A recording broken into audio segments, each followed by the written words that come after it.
When you watch Formula One, you're hooked by the thrill, the glory, the speed, and the superstars zooming around the world in amazing places. But have you ever wondered what it takes for these drivers to get here?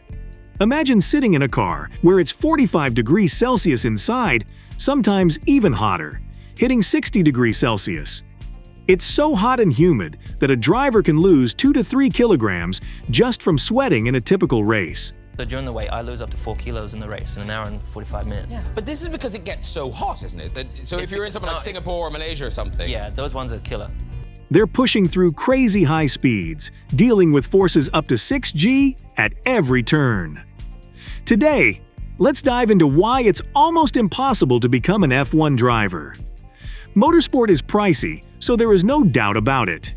Whether you're at the top, middle, or just starting out, the costs stack up fast, creating a huge barrier. Karting is the most beginner-friendly entry into this world, usually starting around 4 or 5 years old. But it's far from cheap. A competitive kart can set you back thousands, and that's just the beginning. You need a van or trailer to haul it, track time fees, safety gear, and maintenance. New tires every weekend or session are a must to stay competitive. Some top FIA World Karting Championship drivers spend over $200,000 a season. If Formula One is the dream, you've got to gear up for a massive challenge. Formula cars are the next step. They're like Formula One cars, but with less power, weight, and downforce. Drivers usually switch to Formula cars around 13 or 14, often after racking up wins in karting. They bring their karting skills along, which gives them a solid foundation for handling the bigger machines. With the basics covered, the real grind starts. Formula One originated in France. The first race, held in 1906, was called the French Grand Prix, the Great Prize. Back then, races focused on endurance, stretching from one city to another on normal roads.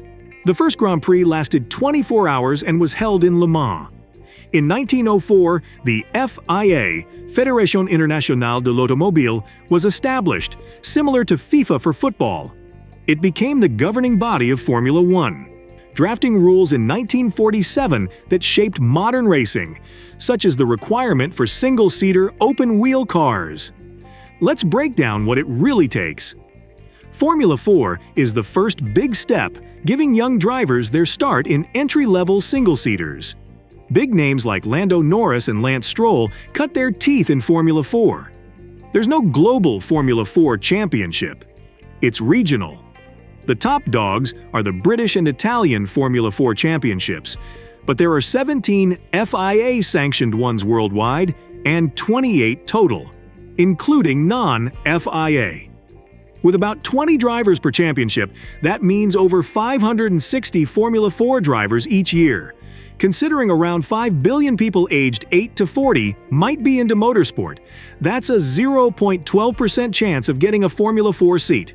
Pretty slim odds, about 1 in 9 million.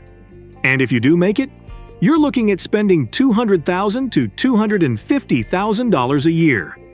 Plus, these cars are tougher to drive, the competition is fiercer, and everyone's hustling for sponsorships to keep the dream alive. By this stage, most drivers are already mapping out their route to Formula One. They know the odds are tiny, yet each believes they'll be the one to make it.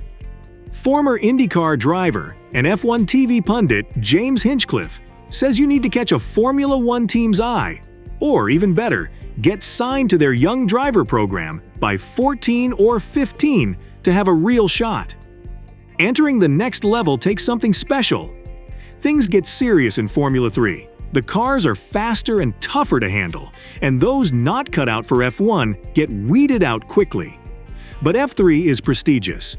Many Formula One legends like Ayrton Senna, Michael Schumacher, Lewis Hamilton, and Max Verstappen proved themselves here.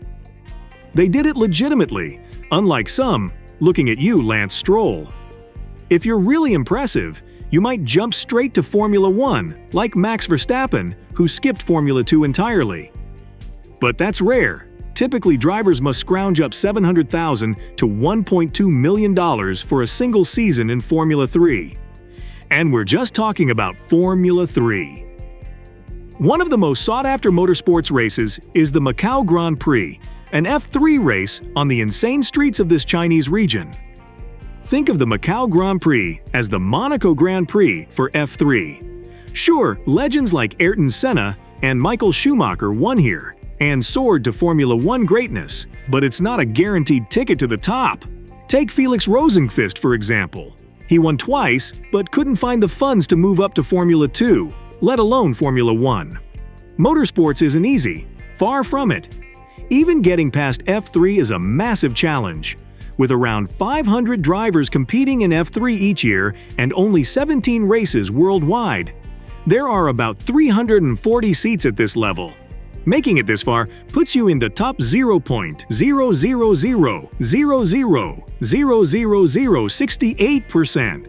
That's like a 1 in 15 million chance. And the hardest steps are still ahead. Physical fitness is crucial for F1 drivers. They must endure forces up to 6G during races, which is 5 times the car's weight. Drivers lose around 3 kilograms of fluid during hot races. Strong neck and arm muscles, hand-eye coordination, and reaction time are vital. Safety has always been a priority in F1. Innovations like carbon fiber helmets, multi-layered fireproof suits, and the Halo, a titanium bar protecting drivers' heads, have significantly improved safety. The Halo, introduced in 2018, can support the weight of 2 African elephants, demonstrating its strength. Despite these advancements, F1 remains dangerous. 52 drivers have died since its inception, underscoring the importance of ongoing safety improvements. Every year, only 20 drivers make it to the F2 grid. However, with drivers often staying for 2 or 3 seasons, far fewer than 20 seats are available for F3 graduates. You must be at the top of your game to secure a spot. Reaching F2 might feel like a step closer to F1 glory. But the reality is, it's still a long way off. The competition here is fierce, and of course, the financial backing required is even higher. Getting on a team good enough to compete for podiums, race wins, and championships is a massive challenge on its own. You can see how quickly things get tough. So, is there a surefire way to impress the F1 bosses and secure a full-time seat? Would winning a few F2 races, outshining your teammates, and finishing high in the championship be enough? Indeed, winning the F2 championship should do it, right? Well, not exactly. The harsh reality is that even the best don't always make it to Formula 1, not even Formula 2 champions. Take Theo Pourchaire, the 2023 F2 champion. There's no spot for him on the F1 grid this year. Felipe Drugovich, the 2022 champion, hasn't broken into F1 either. So what hope does that leave for the rest? Moving from F2 to F1 is like climbing a skyscraper weighed down by financial burdens, intense mental pressure, fierce competition, and the crushing truth that many dream of F1, but only 1 or 2 might make it each year, if at all. Running an F2 campaign is exorbitantly expensive. Think upwards of $3 million per year just to participate. Want a seat on a top team like Prema or ART Grand Prix? That could set you back as much as $5 million. These teams offer better engineering support and a higher chance of winning, keeping the F1 dream alive. Young drivers sacrifice so much, clinging to that slim hope. They're all polished professionals, but one mistake in a race can cost vital points. And just like that, the F1 dream can vanish instantly. So, with slim chances, does anyone ever hit the jackpot? Well, sort of. The 2024 Formula 1 grid features the same 20 drivers from the end of 2023. Not a single new face has joined what Lewis Hamilton calls the Billionaire Boys Club. And 2024 isn't a wild exception. The average number of new drivers per year is just 1.33. Getting one of those coveted seats is one thing, keeping it is another. While the average F1 career lasts about 10 years, many don't even survive a full season. Look at Nyck de Vries, F1's latest dropout. Despite winning national and world championships in karting, the Formula 2 world title, and the Formula E championship, He lasted only half a season in F1 before being dropped for underperformance. He's not the first to have his career at the top cut short. Drivers often come up through the ranks with massive sponsorships, with sponsors banking on the driver's potential to get them to F1 and repay their investment. Sponsors lose millions, and drivers lose future earnings when it doesn't work out. So, if you're dreaming of F1, sorry to say, you have a better shot at winning the world's biggest lottery. The path to the top is filled with twists, turns, and potentially career-ending obstacles every weekend. What do you think about the insane odds of becoming an F1 driver? Drop your thoughts in the comments below, and don't forget to subscribe for more deep dives into the world of motorsport.